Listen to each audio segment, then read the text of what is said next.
Good morning.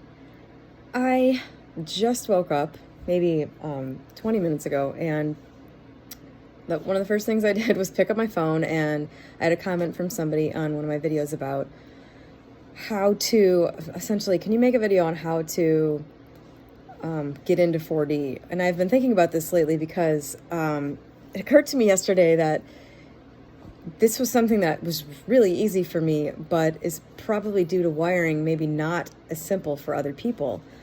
And I think one of the big things that comes up with people when they're trying to adopt the state via imagining a scene that evokes feeling is, one, there can kind of be a pressure on that. When this is a natural thing. I mean, you've probably been doing this stuff since you were a little kid. You probably do it in some ways. For me, I've just always sort of imagined conversations with people, or something as simple as like I noticed on the morning before Christmas Eve, I was sort of in my mind thinking about the things that I was going to bring to my mom's Christmas Eve party. And, I was thinking about it, sort of going through stuff, thinking what people would like, that kind of thing. And I noticed that I had images in my head just sort of randomly showing up of me like carrying something into my mom's house. And I thought to myself, oh my God, like I'm in the run-of-the-mill creation process right now.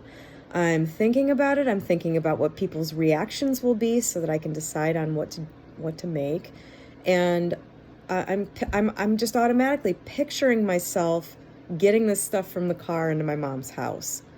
So that's the kind of automatic stuff you're probably, I don't know, that's what I'm doing. That's my wiring. But if you examine your life and, how do you decide what to get for dinner? Is it just a verbal thing in your head? If I'm at work, sitting in my office at my desk, and I'm deciding what to get for dinner, there's this sort of automatic process that you're not that conscious of because it's boring. It's like, it's run-of-the-mill mundane shit. Like I'll think, do I want this? No, blah, blah, blah. And then I'll select something. I'll say, what about what if I get a whole chicken from Boston Market, And like automatically I'll see it in my mind. I'll kind of imagine myself eating it just automatically and view my own reaction to eating it and then go, yeah, that's what I'm going to do. That sounds good. Plus it checks off all the other boxes of what I should eat for dinner or whatever.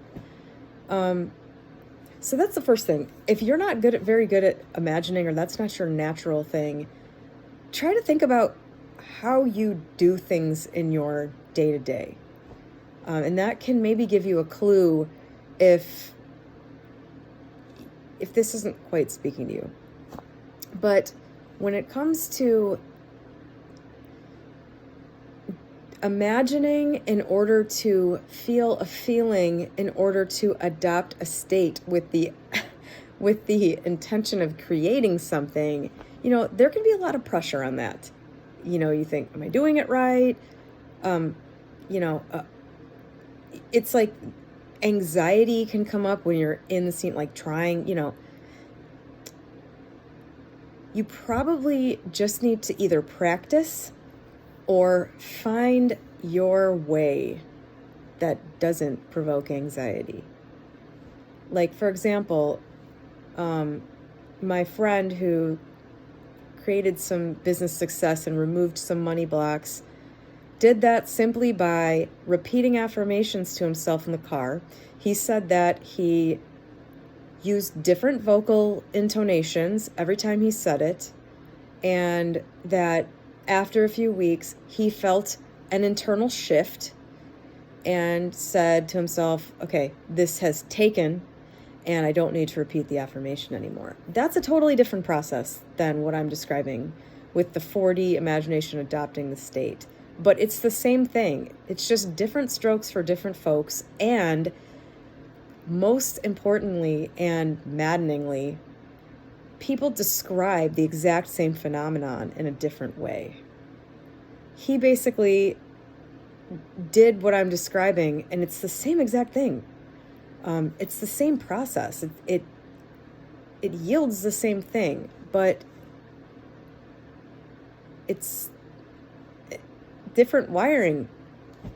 So it's a different thing for him. So if he purposefully tried to do what I'm describing, it just probably wouldn't appeal. So on to your imagination.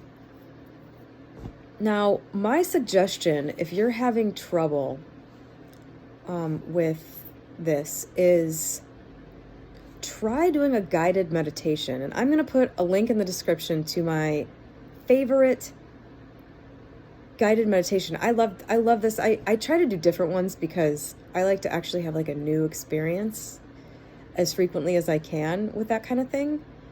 I sort of look at it as having an experience when I'm doing a guided meditation. So if you do the same one over and over, it's like, you know what they're going to say and blah, blah. But this particular one asks you to picture different things, or he's describing different things. And I found it very easy to sort of listen to the story and picture it and then do what he says to do. And this one was so profound that the first time I listened to it, at one point, totally unexpectedly, I was so overcome with emotion that I literally started crying in my car where I was doing the meditation. It was really cool. I was just like, wow, I did not know that a meditation could cause that. And this isn't like sit there, it's just listen to the guy. You don't have to do anything. Just sit there and listen to this thing. It's a half hour. And see if you can do what he says. And also, if you can, I think you're going to have an interesting experience with the meditation. So that would be my first suggestion, is try doing this guided meditation and see if you can imagine the things he's telling you to imagine. There's no pressure here. Just go enjoy it. And just, you're not trying to do anything with this. You're just sitting and listening to something for a half hour. Make time for it if this is on your mind and see how you do. I'm really interested. And if you have a similar overwhelming emotional experience during this, leave me a comment and tell me at what point it was. Somebody else has already had the exact same experience as me and told me that they had this, the same emotional reaction. So try that for now. And I'm going to delve more into this because I was thinking about it yesterday and I have more to say, but that's my first suggestion.